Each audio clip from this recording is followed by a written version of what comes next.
Everybody, welcome back. My name is Mr. Campbell from MrCampbellRocks.com. Today I'm going to show you how to turn on your sound or alert notifications for Zoom meetings when people join the waiting room, when they enter the Zoom meeting, and when they leave the Zoom meeting. So let's jump into it really quick.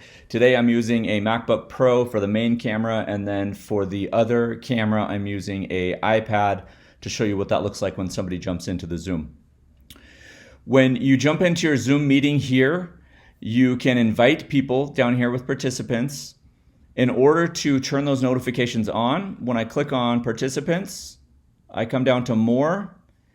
Right down here, there's a little checkbox or a little check mark next to where it says play sound when someone joins or leaves. So let's show you what that sounds like first, and then I'll turn that off so you can see when there's no sound. So I'm going to go to the iPad. I've already invited myself to the meeting. I'm going to join with video. It's going to take me into the waiting room. That's the sound that Zoom makes when somebody joins the waiting room. When I admit somebody, it's going to sound like the little doorbell.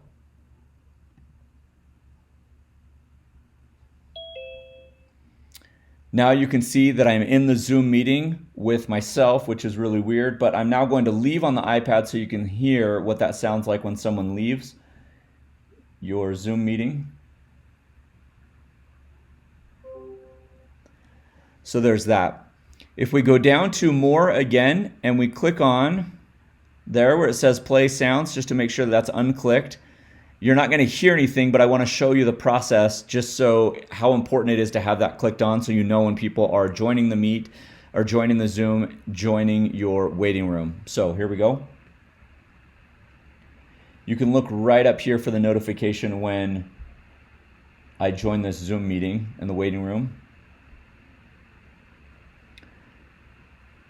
You'll see there's a visible alert but not an audio alert. I'm going to admit the person. No doorbell.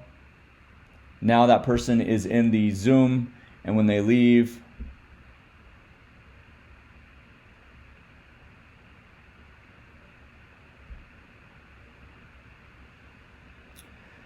you can see that they've left the meeting without a sound. So again, just to recap, go down to more, click on play sound. That will give you audio notifications when somebody joins your waiting room, jumps into your Zoom meeting, and leaves your Zoom meeting. Thank you for watching this video all the way till the end, and thank you for what you do for kids on a daily basis. If this video saved you time, energy, and frustration, go ahead and like, subscribe, and share it with your teacher friends. You can subscribe by clicking up here, or you can watch another video either here or here. Again, I love you, I appreciate you, and I'm glad that you're here.